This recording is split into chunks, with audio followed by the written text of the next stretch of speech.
going? Gary from Platform 1 MRC. Well, as you can see, some of the scenery started. Well, what I mean by scenery is ballasting. You'll also notice on the foam that I've got some areas here that are painted yellow, as opposed to the green areas down through here. I should have actually painted that strip up here a little bit yellow. The idea there is to, you know, when all the ballast and the sand and what have you goes down, you don't really see the green if anything doesn't stick, but I make sure I put down a generous layer of ballast mix that you won't see it anyway. You can also see along some of these edges here I painted it grey, which is under the track itself. The ballast I use is over here. It's from Matt's Ballast. It's called Cootamundra HO scale. Now that's a half kilo bag there, but I've actually probably got only a couple hundred grams left in there now, and I mix that down with some just normal dry, like rendering sand, really fine or fine Sydney sand that's been kiln dried, and also tile grout. Now the tile grout I use is a product from Davco. You buy it in a half kilo bag, which is probably more than enough, and I mix that together and then spoon it on in between the tracks. What I tend to do then is either tap the tracks with a spoon just to knock it down, or just with the brush, just give it a flick. Now this hasn't been set into place yet, it's still all loose. The next thing I've got to do here is to actually spray the whole lot down with isopropyl. Once I spray that down, that sauce bottle down here has the old ballast mix in, which is 50-50 water and PVA or carpenter's glue, white glue, and a drop or two of detergent to act as a wetting agent. So once I've sprayed all this down, I will go through, flood it with the ballast solution, and we'll let that set overnight. Following this, I will use a straight sand and grout mix, and that'll be spooned on between the rails here and outside edges, and that'll be the ground profile that'll actually end up putting grass and weeds on top. If you look back at my previous videos, you've seen I've done the same sort of technique on the original 8-foot section of the Miami shelf layout, so I'm just following the same process.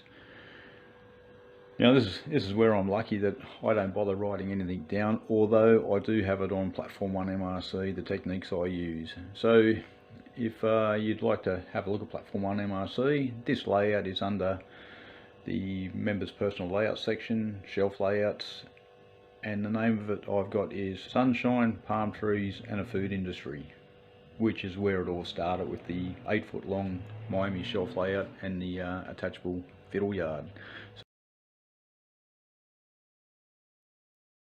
So I'll leave it there, and I'll get back to you after it's all dried and cured, and we'll have a look at it and see what the end results are like. Well, here we are back at the layout again. It's been about 36 hours since I ballasted this section of track that we spoke about moments ago on the previous video. Now I'm just going to take this train out so you can have a closer look at the ballast. Now like I said, it's a mix of sand, the Cootamundra ballast, which is a local product here in Australia from Matt's Ballast, and tile grout. So as you can see, there's a bit of ballast and sand mixed down through here on the outside of the tracks, also in between the tracks itself and a little bit along the outside edge there. What I have done, between the factory here and this track, I've sprinkled down a sand and tile grout mix.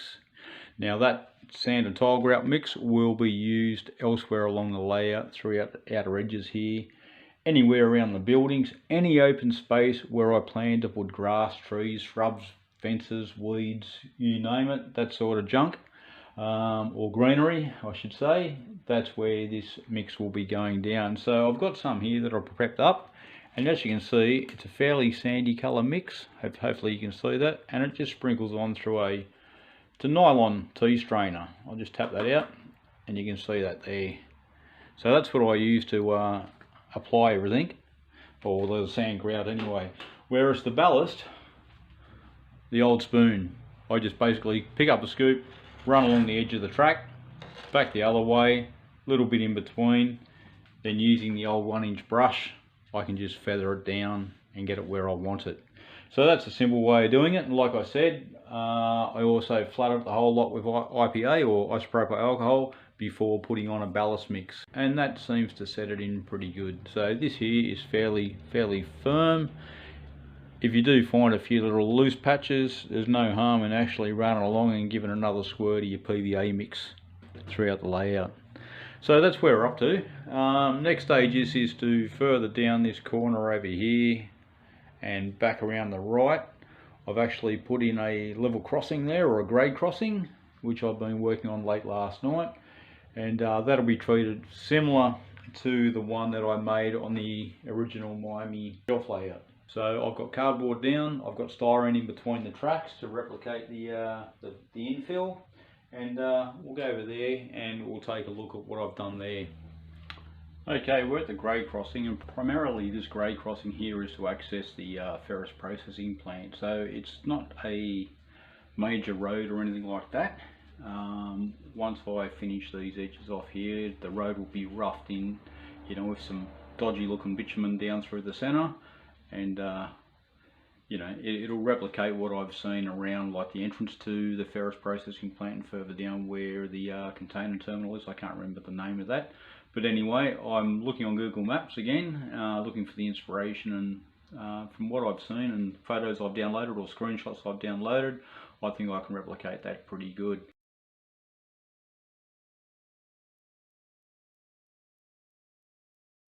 Now for the grey crossing itself, this here is 3mm thick grey board or card.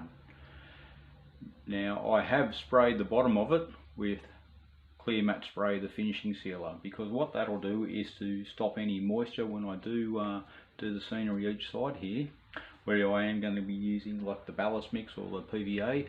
I don't want that to soak in and allow the cardboard to swell up. So I'll just move that out of the way. Now in between the tracks I've opted to use styrene. So there's two layers here. It's 1.5mm thick, I think it is, or I think so, which is around about 60 thou.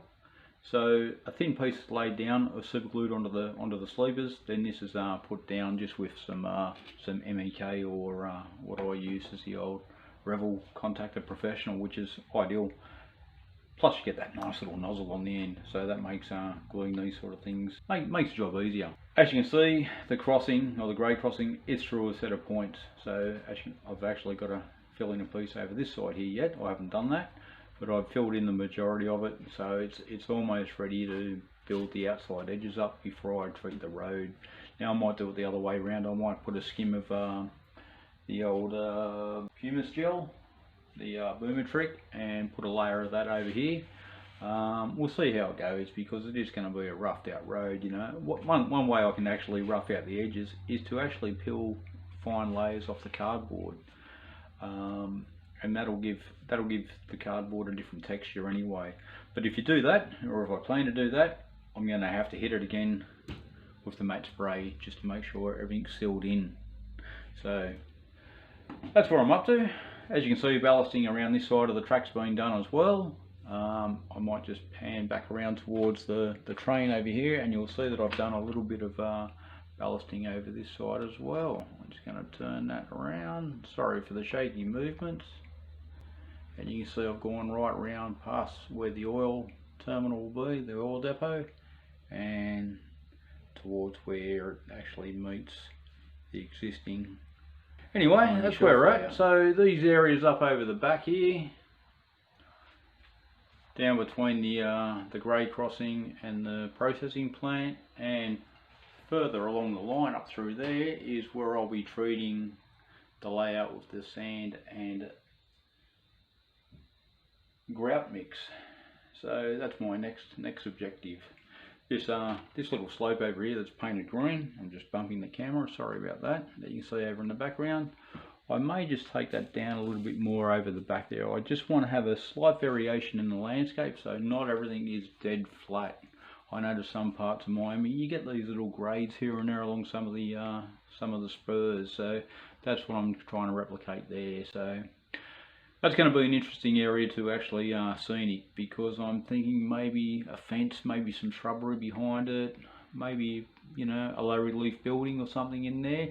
Although, as you know, down the far end there, past that, between that jar and where the greenery ends there, whoops, along that spur there itself, is where the other the Salco building that I've copied actually sits.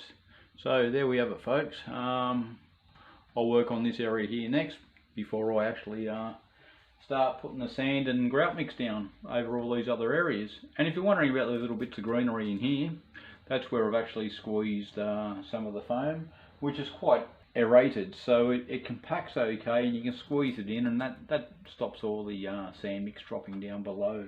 The other option is to use like toilet tissue and just wet it with a bit of PVA and just poke it down there with a cocktail stick, and that'll do the same thing. The idea there is to stop any scenery dropping away to the nether regions. So anyway, there we have it. That's the latest update on where I'm at on this layout build. So I'll get a bit more done and keep you posted, and yeah, we'll see how we go. Hopefully this weekend we'll have some good weather, and I'll be able to get a little bit done. So they are talking rain, but I prefer when it's sunny, especially when you're doing this sort of gluing down scenery sort of business, because the warmer weather here in Sydney that we've experienced in the last couple of days has been fantastic for allowing this sand mix to dry, or this ballast mix to dry. So 24 to 36 hours and she's locked in tight. So onwards and upwards, as they say. Now, as you can see, the colour ain't too bad. Typical of that Miami look. Now, if I do want to change the colour of any of this surface here, I can either do it with weathering powders or just get the airbrush out and hit it with a bit of earth colour, or any other colour takes me fancy that will replicate what the Miami surface looks like. Now, the whole layout's been completed with this sand and grout mix from this corner here in front of the reverse Salco building, right down past that white jar you see down there to the ferrous processing plant, and also back around, or I should say right around the corner to the existing layout, where you can see that little blue section in the top right corner there. But also behind this grey building just there, that takes you right up to the what I call the Miami Produce Centre anyway, and that's all been filled in through there, and also in the fiddle yard on the other side of that. We can have a look at that, so just bear with me and I'll move this camera around the corner.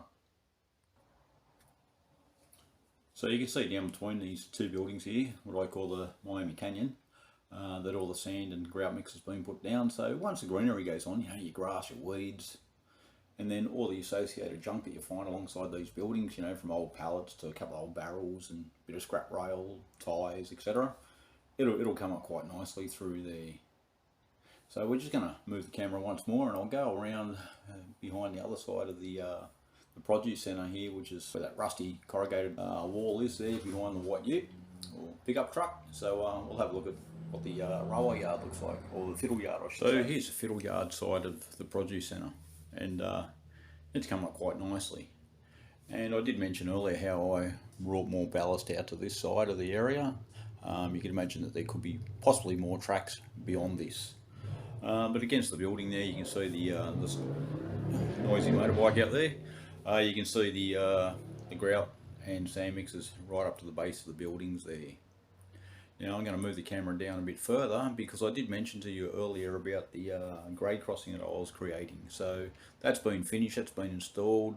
Still a little bit of sand grout mix to throw in around one side of it, but I'll get to that anyway. But let's go down and have a look at the grade crossing. So here we have the grade crossing. I'm quite pleased with the way it's turned out, and obviously so are a few people on the various Facebook groups and Platform 1. I think I've done a pretty good job with it, so I'm quite happy with the way it is and the way it's turned out. Now, if you haven't seen it on the Facebook page, because I did leave a link there to how I created, painted, textured this grade crossing, I'll provide a link in the description below that'll take you directly to that part of the thread.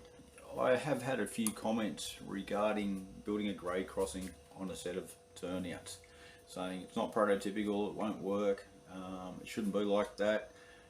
in the real world they're a pain in the bum to work on because you got to bust a bitumen way to replace tyres or whatever. Well, that's what they do in the real world anyway, so I'm not too fussed.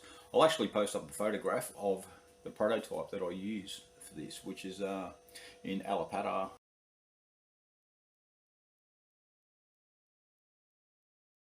So in reality it is prototypical, looks quite similar, and I'm quite happy with the way it turned out. Just to the right of the crossing you can see that yellow building there, which I'll just pan around to it.